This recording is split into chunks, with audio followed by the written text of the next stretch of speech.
શિવ મહાપુરાણ શતરુદ્ર સંહિતા. પરિચય.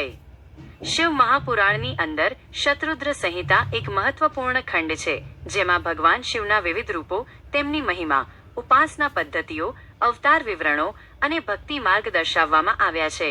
શતરુદ્ર શબ્દનો અર્થ થાય છે શિવજીના 100 શતરૂપો. આ સંહિતામાં શિવના અનેક રૂપો, અવતારો અને તત્વોને વિસ્તારથી સમજાવવામાં આવ્યા છે. પ્રારંભ.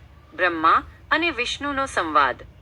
શતરુદ્ર સંહિતાની શરૂઆત બ્રહ્મા અને વિષ્ણુના સંવાદથી થાય છે. એકવાર બ્રહ્માજી અને ભગવાન વિષ્ણુ વચ્ચે એવો મતભેદ ઉદ્ભવ્યો કે કોનો સ્તોત્ર શ્રેષ્ઠ છે અને કોણ અદ્વિતીય દેવ છે. બંને વચ્ચે મતભેદ વધ્યો અને તેમની વાણીમાં અહંકાર દેખાવા લાગ્યો. ત્યારે અચાનક એક અદ્ભુત તેજપુંજ પ્રગટ થયો. આ અજ્ઞાત તેજનું ન તો શરૂ હતું, ન તો અંત. તેઓ બંને તેના સ્તોત્ર કરવા લાગ્યા. ત્યારબાદ તે તેજપુંજમાંથી શિવ સ્વરૂપે ભગવાન પ્રકાશિત થયા અને એમણે તેમનું અસલી સ્વરૂપ દર્શાવ્યું, જેમને શતરુદ્ર કહે છે. શિવજીએ તેમના અગ્નિ સ્વરૂપનું ભાન કરાવ્યું અને કહ્યું કે આ બ્રહ્માંડમાં જે કંઈ છે તે બધા રુદ્રના રૂપ છે. દરેક તત્વમાં શિવ તત્વ છે. પૃથ્વી, જળ, અગ્નિ, વાયુ, આકાશ, મન, બુદ્ધિ, જીવ બધા રુદ્ર સ્વરૂપ છે.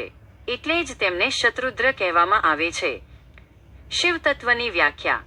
શિવ એટલે માત્ર ત્રિશૂલધારી દેવ નહીં, પરંતુ સમગ્ર બ્રહ્માંડના મૂળ તત્વ છે. તેઓ પ્રકાશરૂપ, ચેતન સ્વરૂપ, જ્ઞાન સ્વરૂપ છે. તેઓના 1000થી વધુ નામ છે, જેમ કે મહાકાલ, નીલકંઠ, ભીમ, વીરભદ્ર, ઉગ્ર, શંભુ, ગુહ્યેશ્વર વગેરે.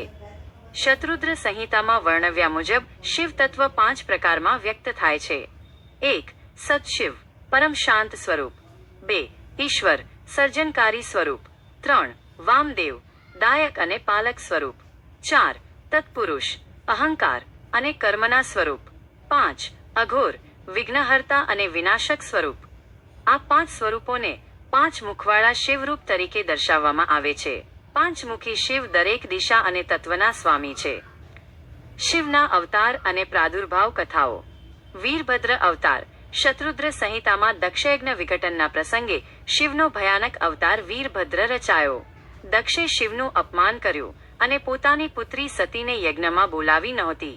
ગુસ્સે થયેલા શિવે પોતાના જટાઓમાંથી વીરભદ્રનો પ્રાગટ્ય કરાવ્યો, જેમણે દક્ષના યજ્ઞને વિઘટિત કરી દીધો.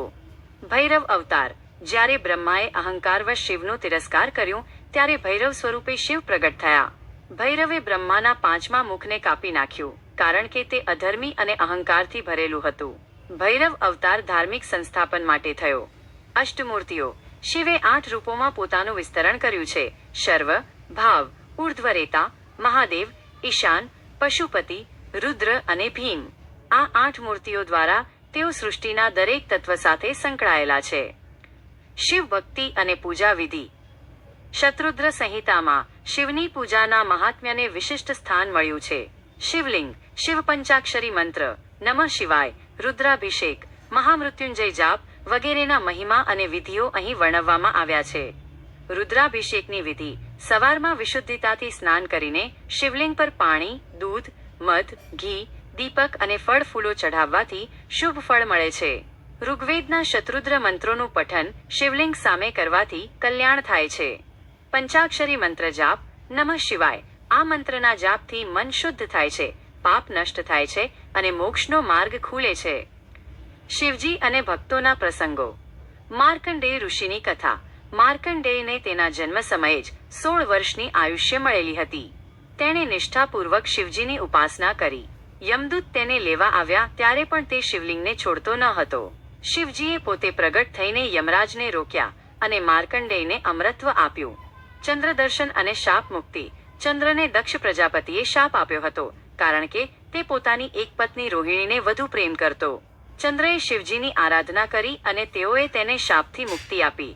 તેથી ચંદ્રમાને શિવજીના મસ્તકે સ્થાન મળ્યું. શિવ તત્વનો તાત્વિક અર્થ. શિવ તત્વનો સાર એ છે કે તેઓ સર્જન, સંરક્ષણ અને સંહાર ત્રણેય તત્વોને વ્યાપી છે. તેઓ માત્ર વિનાશક નથી, પણ નવનિર્માતા છે. શિવ તત્વ સર્વમાં વ્યાપ્ત છે. જે વસ્તુ આવે છે તે જાય છે. આ નાશશીલતાનું સ્વરૂપ પણ શિવ છે. શિવ શબ્દનો તાત્પર્ય છે કલ્યાણકારક. તેઓ ત્રિકાળદર્શી, ત્રિલોકનાથ અને ત્રિવિધ તાપોના હરણહાર છે. શિવ તત્વ કહે છે કે વિનાશ એ અંત નથી, તે નવતાનું દ્વાર છે. શિવજીના 11 રુદ્રો - શત્રુદ્રનો ખુલાસો. શત્રુદ્ર સંહિતામાં શિવના 11 રુદ્રોનું વિશિષ્ટ મહત્વ છે. આ 11 રુદ્રો બ્રહ્મા, વિષ્ણુ અને અન્ય દેવતાઓ સાથે સમન્વય સાધે છે અને વિશ્વનું રક્ષણ કરે છે. તે રુદ્રો છે: 1 મહાન, 2 શિવ, 3 મહાદેવ, 4 ભીમ, 5 ઉગ્ર, 6 ઈશાન, 7 ઈશ્વર, 8 પિંગલ, 9 અજ, 10 કપાલી, 11 અહિર્બુદ્ન્ય. દરેક રુદ્રનું અલગ તત્વ અને કાર્ય છે. જેમ કે મહાદેવ કલ્યાણકર્તા છે, ઉગ્ર ક્રોધી સ્વરૂપ છે, ભીમ શક્તિશાળી અને સંહારક છે. શિવના દર્શનનું મહાત્મ્ય. જે મનુષ્ય પોતાના મન, વાણી અને કર્મ દ્વારા શિવ તત્વને સમજવા પ્રયત્ન કરે છે, તે જીવન મુક્ત બની શકે છે. શિવ તત્વનું દર્શન પોતાના અંતઃકરણમાં થાય છે. શિવ સ્વરૂપ ભક્તિ, જ્ઞાન અને વૈરાગ્યથી પ્રાપ્ત થાય છે. શિવ મહાપુરાણમાં કહેવામાં આવ્યું છે, શિવમ ને જૈન્યમ વિદ્વાન મુહ્યતિ. જે શિવના તત્વને ઓળખે છે તે કદી ભ્રમમાં નથી પડતો.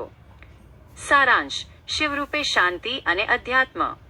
શત્રુદ્ર સંહિતા માત્ર શિવના ભયાનક રૂપોને જ નહીં, પણ શાંત, કરુણ અને ભક્તવત્સલ સ્વરૂપોને પણ સમજાવે છે.